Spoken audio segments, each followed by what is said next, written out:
1945. One bomb demonstrates the awesome power of nuclear fission. That same power is now being harnessed for peaceful purposes, but always remains potentially dangerous. 1979. An accident at 3 Mile Island in Pennsylvania sends thousands fleeing. 1986. An explosion and full meltdown at Chernobyl in Ukraine causes panic across Europe. Nuclear plants worldwide were supposed to be getting safer. But in 2011, the Fukushima nuclear facility is first rocked by an earthquake. Then, a massive tsunami. Japan is about to enter another radiation nightmare, while the world is reminded of its double-edged pact with the atom. The application of scientific knowledge has allowed for the creation of a hitherto unimaginable technological civilization. With the benefits of technology has come dangers, none more terrifying its destructive capacities than the splitting of the atom and the application of nuclear physics to the everyday world. Indeed, the severity of this technology's impact to health is probably so great that it can call into question the continuation of human civilization in the form we know and understand. I find the situation to be rather analogous to the description of the ancient Greek Stygian notion of a fatal irredeemable flaw. Professor Robinson expounded this in a lecture, and I've paraphrased to be in an act of such decisive consequence that so would excite the gods and further fatalistic sources that the gods themselves could not control into something awful rolling down the ages as a result of an initial indiscretion. All future generations are marked by the primal and primeval sin. We now live in an age with a technology which would rival the control of the gods, and the consequences do indeed pass down generations, marking them with its invisible and insidious force. Of course, only time can tell if nuclear technology will be the end of all human life, but the potential is there, and it is that possibility which must be of concern to everybody, and it will concern what I'm going to talk about now.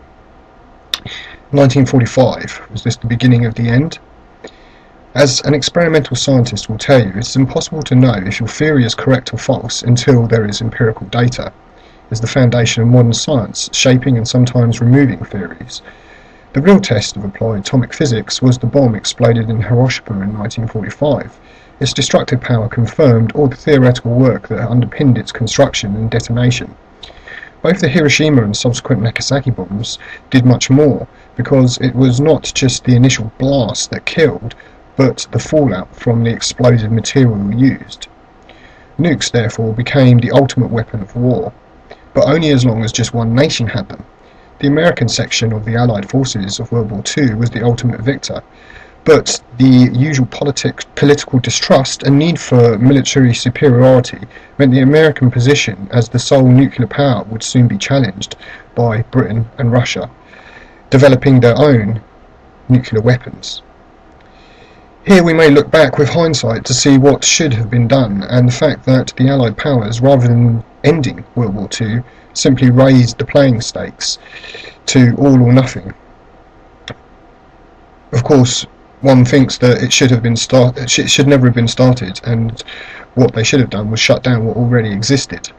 I suspect the real implication of this nuclear arms race would have been difficult to calculate at the time.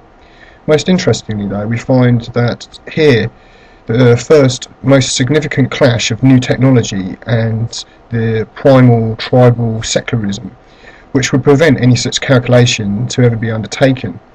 All the governments and military officials could see was the ultimate power to tell everyone else what to do.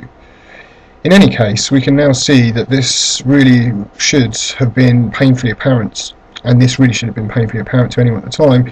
When more than one country has nuclear weapons, the best that can be achieved is a sort of uneasy stalemate that is metaphorically a sword of Damocles. Left as it is, and given enough time, it will destroy civilization. And it's called mad because of this mutually assured destruction. It's the clash of old war strategies, the creation of superior weapons, and meeting the new nuclear technologies and theoretical physics of E=mc squared. And the results do prove to be insane. Just quite how insane may be beyond comprehension. Nevertheless, we find ourselves in the middle of a global suicide pact that is just waiting for an accident, miscalculation or madness to extract its ultimate cost. Apart from nuclear physicists, I don't think it's a well-known fact that the nuclear power stations that are dotted all over the world are an important component to the creation of critical elements for nuclear bombs, namely plutonium for a more powerful A-bomb and tritium for the thermonuclear fission fusion H-bombs. It was a documentary on the British foray into the development of nuclear weapons and the accident at Windscale which highlighted this point to me. The reckless demand of the 1950s weapons and development program for plutonium and tritium, the elemental byproducts of controlled fission reactions, resulted eventually in an additional radiological nuclides being released by that pile into the environment. Most of this, of course, was hushed up in the usual way, and some low-level employees were blamed for the accident, but public confidence in the safety of nuclear plants was severely shaken. Indeed, the safety concerns around nuclear radiation at this time was very acute due to the large quantities coming from atmospheric weapons testing. Here, at least, there was some partial good news with the test ban treaty being implemented, which did at least reduce the frequency to which bombs were being popped off. However, the secrecy and the dangers surrounding nuclear fission remain to this day, with far too little consideration of the long-term impacts on the whole environment. There have been so many accidental and deliberate radiological releases, such as bomb tests, the use of depleted uranium weapons in the Gulf Wars, Rocketdyne's Simi Valley sodium reactor accident, Windscale accident, 3 Mile Island accident, the Chernobyl accident, and now we're looking at what is probably the worst so far, Fukushima, that we know about anyway. One is left with the conclusion that, given the dangers, the responsible use of this technology just simply doesn't seem to be possible, let alone the permanent threats of thousands of intercontinental ballistic missiles held by superpowers, over 400 nuclear power stations around the world waiting for the next set of inconceivable and impossible alignment of circumstances and design flaws which will have them exploding and puffing out hundreds of more tons of toxic waste. The toxicity. This brings us to the most important issue, the dangers to health that nuclear fission presents. The biggest problem with all nuclear fission processes, be they bombs or power generation, is the waste they produce. All fission processes produce ionizing radiation and toxic waste. The two worst offenders in this regard are, of course, uranium and plutonium. These remain hazardous for millions of years, and in the past have been dumped into the sea, where the drums could rot and release their contents all over the sea floor, in the mistaken belief that the material would simply dilute into insignificance. Unfortunately, it doesn't do that, but in fact accumulates in biological systems, meaning today and in the future that marine creatures will become more and more radioactive. All nuclear power stations vent radiological particles as a matter of routine, which may or may not have outright caused deaths in local populations, but must certainly have contributed to them. There is a German epidemiological study into leukemia rates of populations around nuclear power stations, which has been cited as one of the reasons the German government has decided to end nuclear in the country. That states a higher than average concentration, because it states a higher than average concentration for cancers in those local populations. Then, of course, there's the problem of nuclear waste and what the hell to do with it all. This is like just about everything else to do with nuclear, and will simply increase in severity as more and more of it piles up in power stations and temporary waste dumps. A giant underground repository is being built in Onkalo, Finland, which, while a good effort, cannot deal with it all, and by no means guarantees it will never do any harm to future people. Since we are dealing with geological timescales here, we have absolutely no way of predicting thousands of years in the future, let alone million. Unfortunately, the short-sightedness that is apparent throughout the industry is present in the waste disposal. the only viable solution currently put forward is basically to bury it, forget about it, and hope for the best, which again does not really inspire much confidence in our ability to handle this technology safely. Of course, the level of concerns are entirely dependent and relative to the actual harm that this stuff can do. There is a lot of debate and controversy, as I'm sure you may well have heard at some point or other, about the level of harm that these byproducts of the nuclear industry can actually do to living organisms. Opinions seem to range across the spectrum.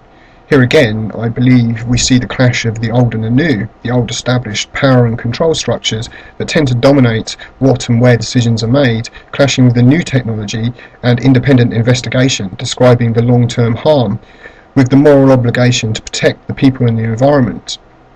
A collection of papers titled Chernobyl, Consequences of the Catastrophe for the People and Environment 2009 presents a host of critical aspects of radiological exposure that has either been ignored or prematurely dismissed, such as the differential effects of internal and external exposure to hot particles, something that Dr. Chris Busby talks about a lot, and to me was one of the reasons why I wrote this and have done this little video, simply because anyone who knows anything about physics, it's obvious that exposure from external sources can be quite different to exposure from internal sources.